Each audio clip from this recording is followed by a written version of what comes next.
Hey, Jerry Fetta here. Welcome back to another weekly wealth walk. I'm here in Los Angeles in the Griffith Park area doing some hiking. I'm here for some personal development. But being here made me think of something that I think is missing from most people's wealth building plan. And it's like a prerequisite. It's something I did. It's something that 1% did if you study them across the board. So I'm going to share with you what that is and break down how you can do it today. Stay tuned. All right, so I'm in Los Angeles here for some personal development. And it's no secret the condition that this city is in, but it really, like when I'm walking around, I'm in a good area of town and I still smell urine on the sidewalks. I still see trash everywhere. I still see needles. I still see bums. It's a very dramatic accentuation of those who have wealth and those who don't, right? Because there's tons of wealth in this city. All you've got to do is drive a couple of miles and you'll see it. You'll see the mansions, you'll see the houses, you'll see the hills. And then you go back down to the city and it's just night and day different.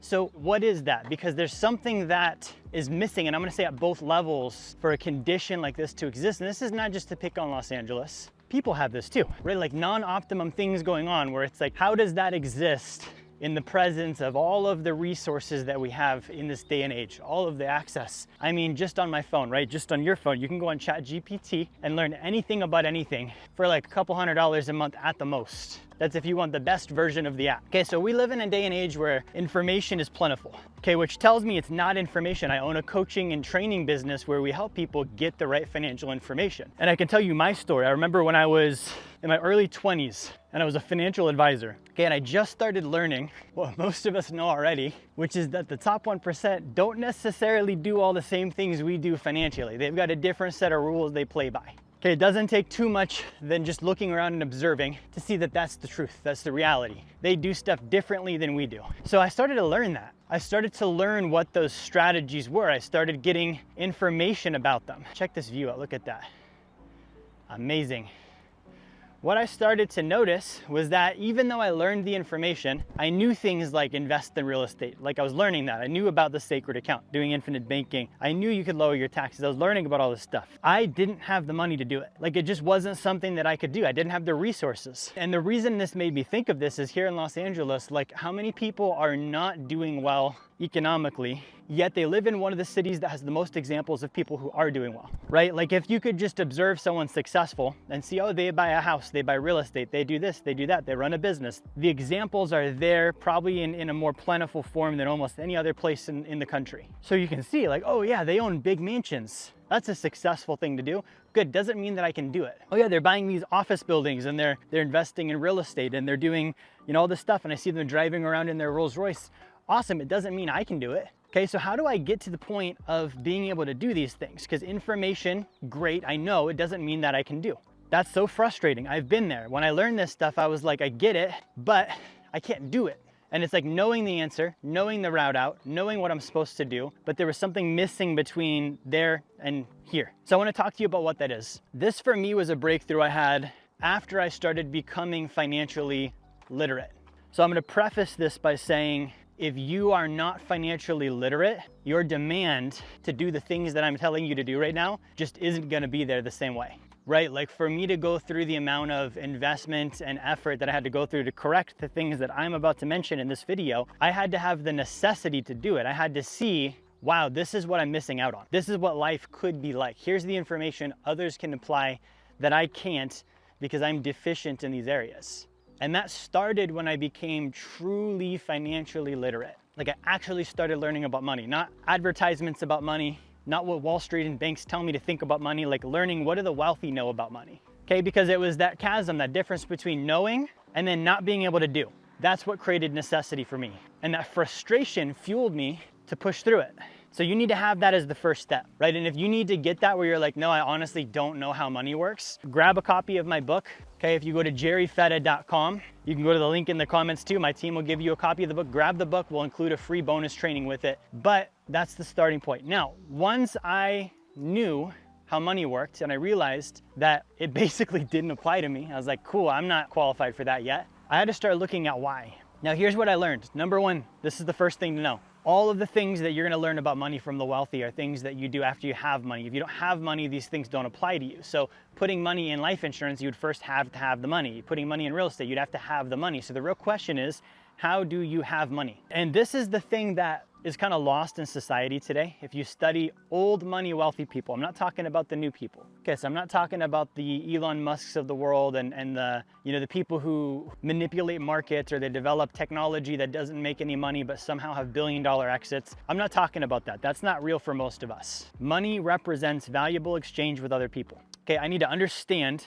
what other people need and want, not me. So one of the things that I was doing when I was broke is my exchanges were mostly with myself. Feeding myself, sleeping, even going to the gym, mental health time or self-care time or Netflix time so I can unwind and de-stress. That was all exchanges with myself that brings value to nobody's life but mine. Okay, and you can't build wealth by exchanging with yourself. You can go study Enron on that one. If you try and, in a company, if you try and exchange your product with yourself for money, that's fraud, that's embezzlement, it doesn't work. So that's something that applies on a personal level. You need to have meaningful, valuable exchange with other people. Now, that's great, but how do we break that down? First of all, when I started all of this, I had to actually handle my own mentality, like the thoughts and the negativity and the things that caused me to be less valuable in society. Again, I know that that's not the politically correct thing to say, but it's true. If you invest in yourself more, if you know more, you are more valuable in society than someone who doesn't. It has nothing to do with anything but that. You can be a man, a woman, black, white, Asian, doesn't matter. Sexual orientation, doesn't matter.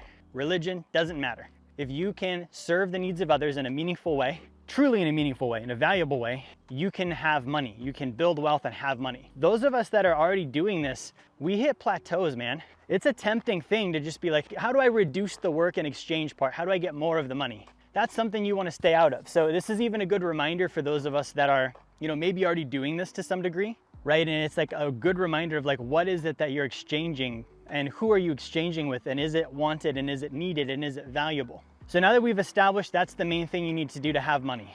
You need to know about money, then realize in order to apply what you know about money, you need to have money to apply it to. And that comes from this exchange thing. So we go from the exchange thing, we then get into the ability to communicate. You need to be able to communicate. And communicating is what I'm doing right now, like actually being able to be there with a person, look them in the eye, have a sequitur communication with them, meaning it's logical, it fits with what's going on, and not be nervous and weird. Like I used to get nervous and weird and shy and all this stuff when I was communicating with people, particularly if it was strangers or important people. I would start getting nervous, right? I would start thinking about, you know, in my head, what do they think about me and this and that? Again, those are all exchanges with myself. It's not about them. It needs to be about them. So I took courses on how to communicate better. I actually did training on how to communicate better. Not even public speaking, just like how do you be there and talk to someone? And not be a weirdo and not be introverted and not be in your head about it. Because if you can't communicate with someone, you sure as hell cannot exchange with them. So that was the first thing. Second thing is I had to become literate. We go through school not being literate. Like how many times do you read something and you know that you didn't know the words and you're just like, oh, it doesn't matter, and you keep going and you really don't know what the page said. You got to the bottom and you're blank. You're like, I don't even know what that was. It used to happen to me all the time. And I was a smart kid. I was a straight A kid most of school until I learned out it was gonna continue just being more tests. And then after that, you know, I was like, okay, well, I'm not gonna keep doing that if they keep giving me the next test. So I went down to a C level, but before that I was straight A's. Guess I was intellectually smart. I knew how to study. I knew how to regurgitate answers. I knew how to pass tests. I did not know how to learn and assimilate information to be able to successfully apply the information the way it was intended. Two completely different things. And I want you to hear me out on this. If I need to exchange with other people, if I need to be in communication with them, I need to be able to learn after they've told me what their wants and needs are. I need to be able to learn the skill to deliver that to them. Right? So the reason I can help people with money is because I understand more about money than most people do. Why? Because I've studied it, I learned it, I know the definitions, I know how it all works. Most people, I'll tell you what, especially with money, the thing they're hung up on is what the words mean. I'm serious, the terms. It's like, what do the words mean? What does that mean? And when you don't know what the words mean, you don't know what the thing is. When you don't know what the thing is, you can't use the thing. So if I am able to learn anything, I can become multi-skilled. And if someone says, hey, my want and need is accounting, I need bookkeeping done, I could actually go learn to be a bookkeeper, right? But not if I can't learn. You see what I mean? So I need to be able to communicate. I need to be able to learn. And then the other thing is I need to actually get out there and network. I need to meet more people. I need to become known and know others. And this doesn't happen just on social media. Like if you're just staying on your phone scrolling and you think that the people you follow on TikTok are your friends, I hate to tell you, that ain't what a friend is. You need to actually know people enough that they're willing to tell you their wants and needs. You can't spectate, you can't watch from afar. So these are the three things that if you can fix them and correct them, your mindset, your mentality, right, your ability to learn and communicate and network with other people, you can make money. And if you're not making money, it's because you're not exchanging in a valuable way with other people other than yourself and your family. Your family is not gonna pay you for things. And the reason that that's not happening is those reasons. Like, you have a mental block on it that needs to be handled. I did too. I grew up poor. When you grew up poor, you're damaged goods until you fix it, dude. And that's your responsibility. Nobody's gonna do that shit for you. Okay, so you gotta invest in yourself to fix that.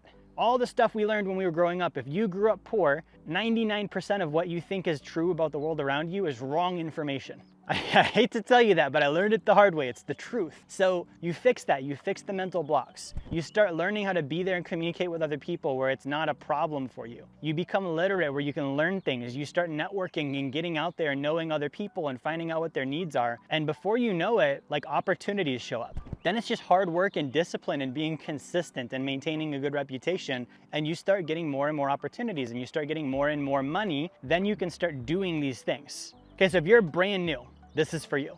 If you are in the game doing stuff for a while and you're at that plateau that I mentioned where you're like shortcutting stuff and you're looking at ways to get money without work, this is for you. This will change the game. This works for everyone at all levels, whether it's new information, whether it's refresh information. I hope that this gives you some insight. I hope that this really does help you. If you want to, again, learn about money, learn about finances, grab my book, click the link in the comments. It's like 14 bucks on Amazon. It's very inexpensive. We'll give you a bonus training with it to help you even further. And I hope that this is something that allows you to have the resources to apply what the top 1% are doing with their finances. Talk to you guys next time.